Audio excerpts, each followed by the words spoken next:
I know that some of you have had a difficult time getting outside, so I thought I'd take you out in my backyard and tell you some stories about beauty.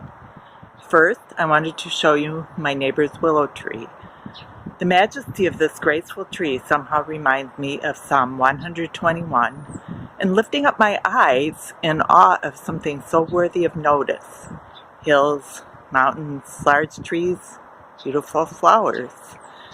These beautiful things in nature remind me of an awesome God who knows us and takes care of us. In Psalm 121, we read, "I lift up my eyes to the hills. Where does my help come from? My help comes from the Lord, the maker of heaven and earth." Think trees and grass and plants. He will not let your foot slip. He who watches over Israel will neither slumber nor sleep. The Lord watches over you. The Lord is your shade at your right hand. The sun will not harm you by day, nor the moon by night. The Lord will keep you from all harm. He will watch over your life. The Lord will watch over your coming and going, both now and forevermore. With this reminder that God is watching over us, let's look for some beauty and some lessons I've learned.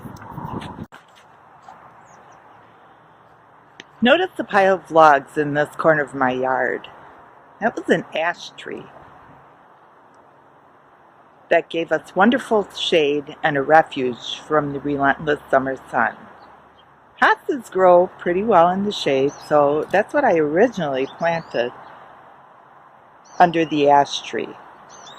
When We Energies came through and trimmed tree branches that were in the way of power lines, they said, "You can have us cut this tree down for free right now, or you can pay someone hundreds of dollars to do it later when the emerald ash borer infects the tree." We chose the cheaper way to deal with the problem. The sadness of having to cut down the tree was replaced by joy at seeing the hostas and the bleeding hearts thrive.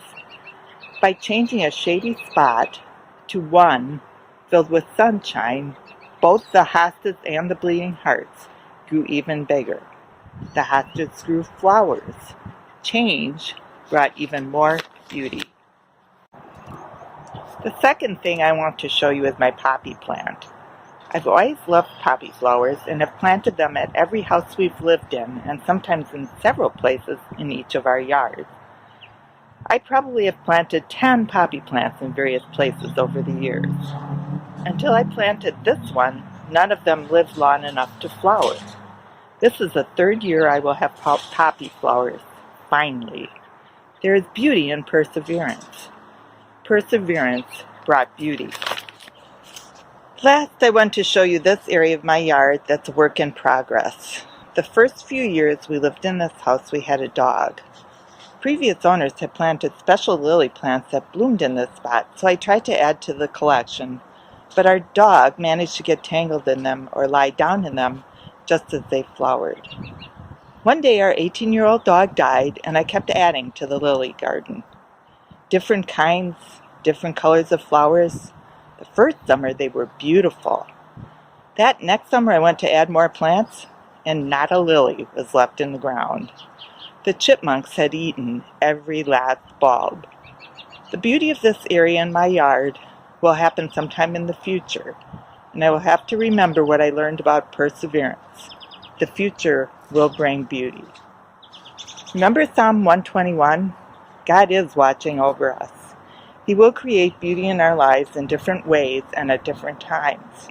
When I go outside and hear the birds and see everything turning green, I feel hopeful that our difficulties will pass and that things will soon be more beautiful. One thing we can count on is that our beautiful Savior doesn't change in His love for us. The beauty that never changes, that lasts forever, is found in Jesus. He shines brighter and more beautiful than all our troubles and sorrows. Our Savior and His constant love will bring us beauty. Please sing Beautiful Savior with me as our closing prayer.